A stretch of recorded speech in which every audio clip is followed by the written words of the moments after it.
السلام علیکم ناظرین۔ کرولوش ارحان کا ایک اور شاندار قسط اختتام پذیر کو ہے۔ صرف دو اقساط میں ہی ارحان سیریز نے اپنے مداحوں کے دل جیت لیے ہیں۔ جی ہاں، اگر ایک آگ ہے تو دوسرا پانی۔ عثمان غازی کے بیٹے باوجود اس کے کہ ان کے والد بستر مرگ پر ہیں، افغانی سلطنت اور بازنطینیوں کے لیے ایک عذاب بن چکے ہیں۔ ادھر غدار بھی اپنی سازشوں میں ناکام ہو رہے ہیں۔ ایک طرف عثمان غازی کے نائب علاؤالدین بے سلطنت کے امور سنبھال رہے ہیں اور منگولوں سے نمٹ رہے ہیں، تو دوسری طرف ارحان بے نے بازنطینیوں کی کمر توڑ دی ہے۔ ایک بہترین حکمت عملی کے ساتھ انہوں نے نہ صرف برہان بے کو چھڑایا بلکہ درجنوں بازنطینیوں کو جہنم واصل کیا۔ اور جیسا کہ ہم نے پچھلی ویڈیو میں پیشن گوئی کی تھی، وہی ہوا۔ ارحان بے نے عثمان غازی کی دی ہوئی ذمہ داری کو شاندار طریقے سے نبھایا اور صرف چند ساتھیوں کے ساتھ فلاویوس کو دوسرا بڑا دھچکا پہنچا دیا۔ اس لیے یہ کہنا غلط نہ ہوگا کہ پچھلا ایپیسوڈ مکمل طور پر ارحان بے کے نام رہا، مگر حیران کن بات یہ ہے کہ شہنشاہ بے نے بازنطینیوں فوج کے ہیڈ کوارٹر پر حملہ ناکام بنانے کا سارا کریڈٹ خود لے لیا۔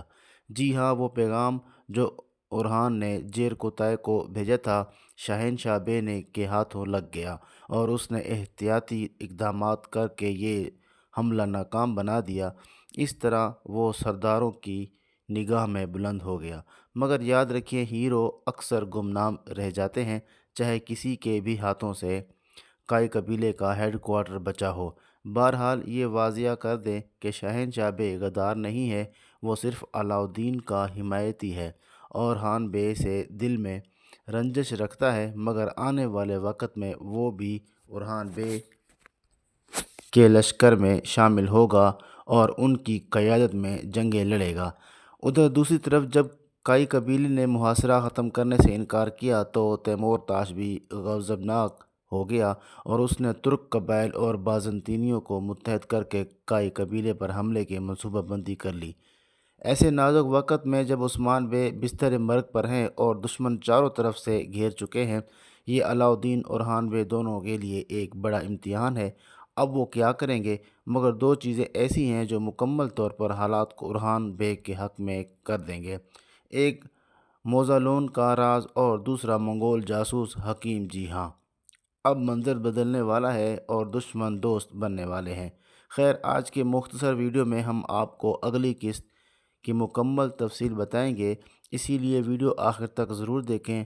ہم بات کریں گے کیا واقعی عثمان بے کا انتقال ہو گیا ہے اور کیا یہ خبر چھپائی جا رہی ہے۔ ارحان بے منگول جاسوس حکیم کے ذریعے کیا بڑا جال بچھانے والے ہیں۔ نیز ہم موزالون کے راز پر بھی روشنی ڈالیں گے، وہ کون تھا اور اسے کس نے قتل کیا۔ کیا فلاویوس اپنے والد کے قاتل کے بارے میں جان کر ارحان بے کا ساتھ دیں گے؟ ساتھ ہی ہم یہ بھی بتائیں گے کہ تیمورتاش ان کے سرزمینوں پر کیا تباہی لانے والا ہے۔ ہم آپ کو یہ بھی بتائیں گے کیا ترگت بے نے ارحان سیریز میں شمولیت اختیار کر لی ہے یا ان کا انٹرویو ابھی باقی ہے۔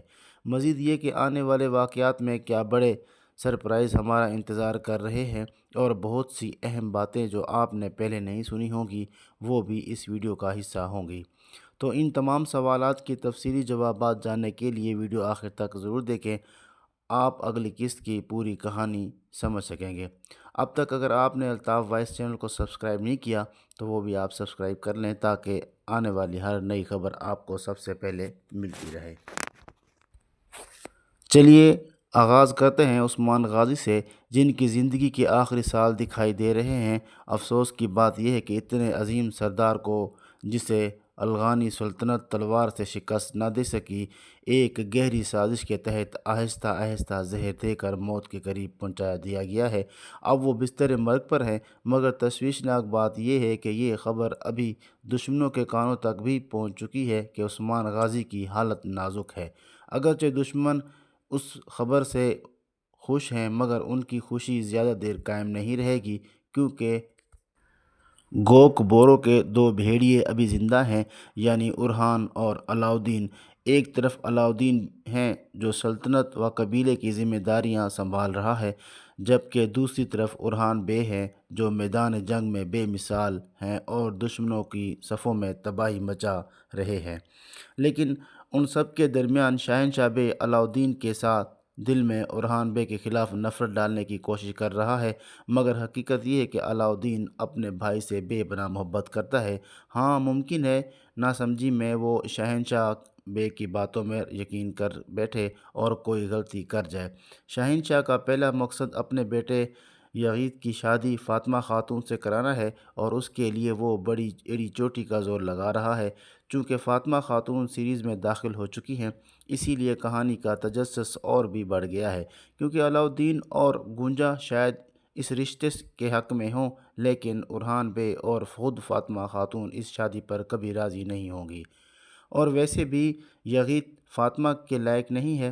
آپ شہنشاہ اور دیدار خاتون کے ارادے پہلے سے ہی جانتے ہیں۔ خیر، بات ہو رہی تھی عثمان غازی کی، تو ناظرین واضح کر دیں کہ ان کی موت اچانک نہیں دکھائی جائے گی، بلکہ چند اور اقساط تک وہ بستر مرگ پر دکھائے جائیں گے، کیونکہ عثمان غازی کی وفات فتح بورصہ کے بعد ہوئی تھی، اسی لیے عثمان بے کے بغیر فتح بورصہ دکھانا ناممکن ہے۔ اور جب حکیم کی غداری کا راز کھلے گا تو وہ دوا عثمان بے کو نہیں دی جائے گی، جس کے بعد ان کی صحت پہلے سے بہتر ہو جائے گی اور وہ دوبارہ کھڑے ہو جائیں گے۔ ناظرین، یہ بھی بتا دیں کہ عثمان غازی اپنی زندگی میں ہی اورحان بے کو ولی عہد قرار دیں گے، اور چونکہ وہ بورہان بے کو واپس لا کر اپنی غلطی کا ازالہ کر چکے ہوں گے، اسی لیے بورصہ مہم کی قیادت دوبارہ اورحان بے کو ہاتھوں میں ہوگی اور ان سرداروں کے منہ پر تماچا ہوگا جو اورحان بے سے بغض رکھتے ہیں۔ تاہم جیسے ہی بورصہ فتح ہوگا اور اورحان بے یہ خوشخبری عثمان بے کو سنائیں گے، عثمان غازی اسی لمحے دنیا سے رخصت ہو جائیں گے۔ ان کی وصیت کے مطابق ان کا جسد خاک بورصہ لے جایا جائے گا اور وہاں دفن کیا جائے گا۔ اس کے بعد اورحان بے خود بخود کئی قبیلے کے نئے سردار بن جائیں گے اور ان کا نام دنیا بھر میں گونجے گا۔ یہاں ایک بات واضح کر دیں، تاریخ کے مطابق علاؤالدین اور اورحان بے کے درمیان کبھی کوئی اختلافات نہیں تھا، بلکہ ان کی محبت بے مثال بن گئی تھی۔ یہی وجہ ہے کہ سلطنت سنبھالنے کے بعد اورحان بے نے علاؤالدین کو آدھی سلطنت پیش کی، مگر انہوں نے جواب دیا، میں تمہاری ماتحت میں ہی رہنا چاہتا ہوں۔ اب بات کرتے ہیں اس سوال کی جو سب سے پوری ہے، کمانڈر موزلون کا راز کیا ہے اور اسے کس نے قتل کیا؟ کیا فلاویوس حقیقت جاننے کے بعد اورحان بے کا ساتھ دیں گے؟ ناظرین، جیسا کہ آپ جانتے ہیں کہ کمانڈر موزلان اور عثمان بے کے درمیان کئی جنگیں ہوئی، مگر آخری جنگ میں عثمان بے نے اسے زخمی حالت میں قید کیا اور بعد میں اس کے ساتھ دوستی کر کے زندہ واپس بھیج دیا، لیکن تب تک تیفوس ساروس نے خود موزلون کو قتل کر دیا اور الزام عثمان بے پر ڈال دیا۔ اسی جھوٹ کے ذریعے اس نے موزلون کے بیٹوں فلاویوس اور دوسرے بیٹے کو یہ کہہ کر جنگ کے لیے تیار کیا کہ ترکوں نے تمہارے والد کو قتل کیا ہے۔ اس غلط فہمی کے سبب اورحان بے کے ہاتھوں مارا گیا۔ بورہان بے چونکہ حقیقت جانتا تھا، اسی لیے ساروس اسے فلاویوس کے سامنے بولنے نہیں دیتا، مگر جلد ہی فلاویوس کو یہ سچ معلوم ہو جائے گا کہ موزلون کا قاتل عثمان بے نہیں بلکہ خود ساروس ہے۔ اب سوال یہ ہے کہ کیا فلاویوس سچ جاننے کے بعد اورحان بے کا ساتھ صلح کر لے گا اور کیا وہ ساروس کو مار ڈالے گا؟ دو امکانات ہیں، پہلا یہ کہ فلاویوس سچ جاننے کے بعد واقعی ساروس کو قتل کرے گا، اورحان بے کے ساتھی بن جائے گا کیونکہ وہ پہلے ہی ان سے متاثر ہیں۔ دوسرا یہ کہ وہ اپنے بھائی کے موت کے قاتل کو بھولے گا اور باوجود اس کے کہ وہ سچ جان لے ترکوں کے خلاف لڑتا رہے گا۔ ناظرین، آپ کے خیال میں کیا فلاویوس کو بھی برستیو کی طرح ترکوں کا ساتھ دینا چاہیے؟ کمنٹس میں ضرور جواب دیں۔ اب بات کرتے ہیں ترگت بے کی، کیا وہ جلد ہی کرولوش اورحان سیریز میں واپس آ جائیں گے؟ جی ہاں، جیسا کہ آپ جانتے ہیں ترگت بے کو کرولوش عثمان کے چھٹے سیزن کے آخر میں واپس لایا گیا تھا اور ناظرین نے انہیں بہت پسند کیا، تاہم انہیں کرولوش اورحان کی کاسٹ میں شامل نہیں کیا گیا، مگر چونکہ ترگت بے فتح بورصہ کے دوران موجود تھے اور اورحان بے کے ساتھ کئی جنگیں لڑی تھی، اس لیے اگر سیریز تاریخی اعتبار کی چلتی ہے تو ان کی واپسی لازمی ہے۔ ممکن ہے کہ عثمان غازی کے وفات کے بعد ترگت بے کو واپس لایا جائے۔ ناظرین، آپ کے خیال میں ترگت بے کو کب واپس آنا چاہیے؟ اپنی رائے کمنٹ میں ضرور دیجیے۔ بازنطینیوں کو گھٹنے ٹیکنے پر مجبور کرنے کے بعد اب باری افغانی سلطنت کی ہے۔ جی ہاں، تیمور تاش جو کائی قبیلے پر حملے کی تیاری کر رہا ہے، اب اورحان بے کے قہر کا سامنا کرے گا۔ تیمور تاش جو غیر و غرور میں اندھا ہو چکا ہے، اپنی تباہی خود لانے والا ہے، کیونکہ حکیم کا راز کھل چکا ہے، مگر اورحان بے اسے ظاہر نہیں کریں گے، بلکہ اسی کے ذریعے تیمور تاش کے لیے ایک بڑا جال بچھائیں گے۔ غلط معلومات کی بنیاد پر تیمور تاش خود اپنے کھودے ہوئے گڑھے میں گر جائے گا۔ ناظرین، آپ کا پچھلی قسط کا پسندیدہ منظر کون سا تھا؟ ہمارا تو پسندیدہ منظر وہ تھا جب برہان بے عثمان بے سے ملاقات کے لیے آیا تھا۔